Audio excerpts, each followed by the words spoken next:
Hey guys, it's PhoneArena, and today we're checking out the LG Sentio for T-Mobile. The unique thing about this handset is the fact that it's one of 3 handsets that's being launched by LG for T-Mobile, because the carrier hasn't embraced LG handsets up until this point. The other 2 handsets are just basic flip handsets, while this one is a little bit more compelling with the touchscreen offering.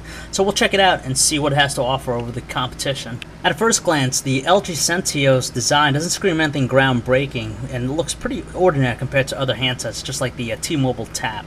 It's pretty compact. It's also lightweight. That's because they utilize the plastic material all around the handset.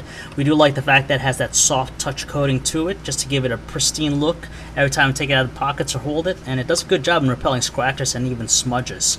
It's lightweight again, doesn't feel too heavy in the pockets, and it's also well sized. Easily its biggest feature has to be its 3-inch resistive touchscreen display, which has a resolution of 240 by 400 pixels with support for 262,000 colors. And we gotta say, colors looked a little bit more washed out on the screen, and on top of that, text were a little bit also fuzzy. We did notice that you really had to press down on the touchscreen to register a press, and if you do take it outdoors, it does suffer from some poor viewing angles, so you gotta really shield it away from the sun.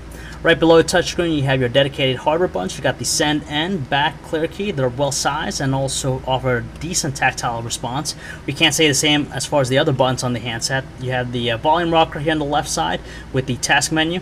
You have the micro USB port, which acts as your charger, PC connection, also to connect the included stereo headphones, seeing that there's no 3.5mm headset jack. You got a dedicated camera button, power button on the top. And on the back, you just have a 3-megapixel camera. When you remove the back cover, it gives you access to the battery, SIM card, and micro SD card slots.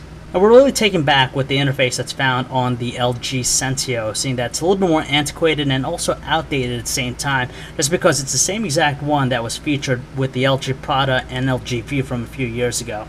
On the home screen, you could add all these different widgets that you like. You could add additional ones by clicking the tab. Some of them are useful, some of them are just launch different applications. When you get to the main menu, it's broken down to 4 tabs. You have your phone, you have the media, you have the organizer, and also settings. And as we said earlier, we would like to see something newer like the LG's S-Class interface, but thankfully it does run pretty smooth and simply straightforward. Seeing that the 3-inch display does limit the text messaging experience out there, you'll have your option of either using the numeric keypad, or if you flip it to its left, you'll get the landscape QWERTY option, but you have to really press down on the screen to register a touch. If you're going to do email, you just simply have to just put in your username or password and automatically set it up. No problems whatsoever. And finally, instant messaging, you'll have your 3 options: AIM, Windows Live, and even Yahoo Messenger right on the handset. We were really sorely disappointed by the web browsing experience, especially when the Sentio offers a touch screen. First of all, it took forever to load up our page, and just kinetic scrolling was just such a chore to do. It just seems like it was just lagging and had a difficult time rendering text and also pictures.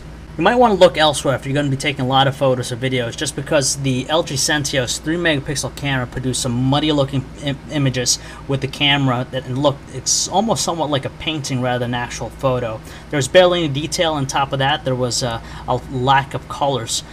If you are going to take videos too, it has a maximum shooting resolution of 320 by 240, and it was kind of stuttery, jerky, and had no detail whatsoever. Calling quality on the Sentio is average at best, just because voices were clear and distinct on our end, and there was no evidence of any distortion or background noise, although our callers did say that our voices did sound somewhat muffled on their end.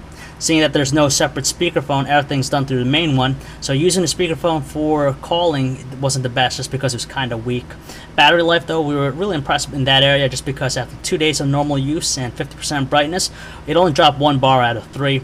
And finally, retaining signal strength to the network, the handset didn't have any problems with that. If this handset were released a few years ago alongside handsets like the LG Prada, even LG View, it definitely would have been a compelling handset for T-Mobile, just because it tacked on a touchscreen. Unfortunately, though, it doesn't meet the expectations set forth by other LG phones that we've seen in the past, and feels a little bit outdated. And it doesn't perform well in key areas like web browsing and even taking photos. Ultimately, though, at $69.99 on contract price might prove enticing enough for some people out there to grab. So if you'd like to learn more about this handset, or for all the latest cell phone reviews, news, specs, and information, you can check us out at PhoneArena.com.